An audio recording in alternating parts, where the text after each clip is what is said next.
In video number 6, we're going to cover some basic do's and don'ts, as well as some final pointers that I have for you before you get started. So what are some basic do's and don'ts? At this point, I would urge you to take the time to think about your long-term goals, your budget, and form an overall strategy and plan for yourself and your CPA business. Now, there are a few rules that we'll want to cover before you begin running your first campaigns and before stepping into the world of CPA marketing. So let's talk about the rules of ROI and scaling. Now, if you run a campaign for 3 times the payout and it does not convert, I would stop the campaign or at least edit some of the ads and targeting. Do not, under any circumstances, spend more than 10 times the payout of the campaign if you don't see conversions. For example, if your offer pays $40, do not spend more than $400 testing it. I honestly probably would not spend more than $120 testing it if I didn't have any conversions. Never scale a campaign that is less than 50% ROI. The reason that I say this is that it is very common for ROI to decrease as you increase your advertising spend. And it becomes quite dangerous to scale beyond this point due to volatility. Let's say you have a bad day, a bad week. You can easily end up losing several weeks worth of profit if your campaign is already at this low of an ROI figure. The next point is to keep an eye on your campaigns and start with small budgets.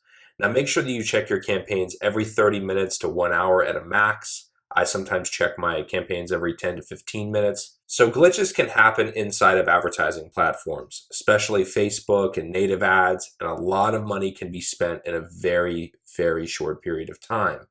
You want to keep an eye on this and make sure that your campaign budget is not throttling and you're not spending way more than you wish, because you can easily turn your campaign from profitable to very unprofitable very quickly. So you're going to want to keep an eye on your budgets. I would also recommend just starting with small budgets to assess how well a campaign converts before you increase the budget.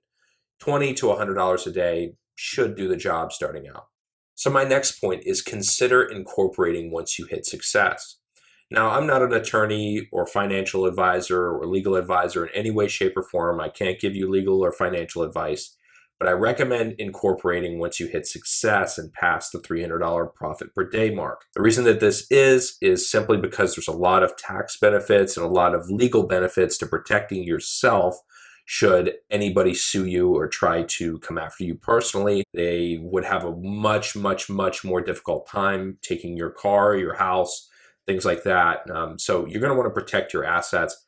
I recommend this for every online entrepreneur, regardless of the business, simply because it offers so many different benefits. So the next point is never, and I repeat, never attempt to defraud affiliate networks or advertisers. If you think that it's taking advantage of somebody, there's a very, very good chance that it is, and it can land you in serious, serious trouble. Do not join affiliate networks and start filling out a ton of offers with fake information or even your own info. Do not try to access them via a proxy and start buying stuff and charge back. I mean, this stuff will absolutely get you in a ton of trouble. It doesn't matter whether you're in the States, whether you're international. I have heard of serious cases of fraud of people being cut out of $400,000 plus. People have ended up in jail over this type of stuff. They've been sued for tens of millions of dollars.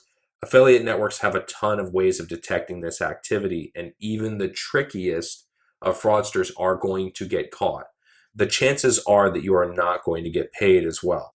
It's also important to note that a lot of affiliate networks communicate with one another, and they'll be sure to tell other networks not to let you in, or they'll put you on kind of like a network watch list in a way, letting other networks know that you're not a safe affiliate to do business with. My next point is to stay white hat. Now, I know what you're thinking. A lot of people are going to want to go out there and they're going to want to pursue whatever has the fastest return.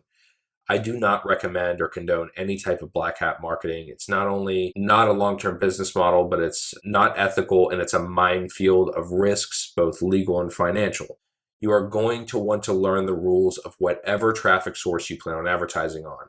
If you do not take the time to read the policy and understand the rules of the traffic source that you're running on, I assure you, you will be one of the people who do not do well in any type of online business.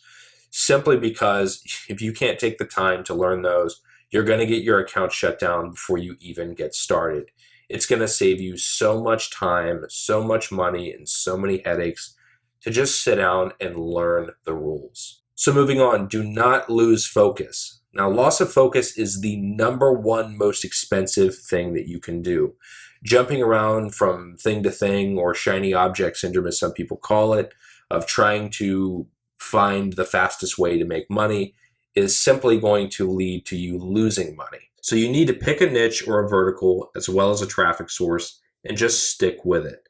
Focus on mastering one thing at a time. That's the beauty of affiliate marketing. If one thing fails, move on to the next one. Rinse and repeat, but just stay focused. So possibly the most important tip is that if you need help, don't disappear or just give up. That's where 90% of new affiliates and online business owners burn out and disappear, is they're just too scared to ask for help. It could be their ego, it could be other emotional things. Put all that stuff aside and just ask for help. I assure you it will pay off tenfold. Now, the best places to get help are to either post in the Facebook group or contact us directly on Skype at live:drip revenue. And I will go ahead and tell you that is where you're going to get the fastest response. At this point, please proceed to the next video to continue.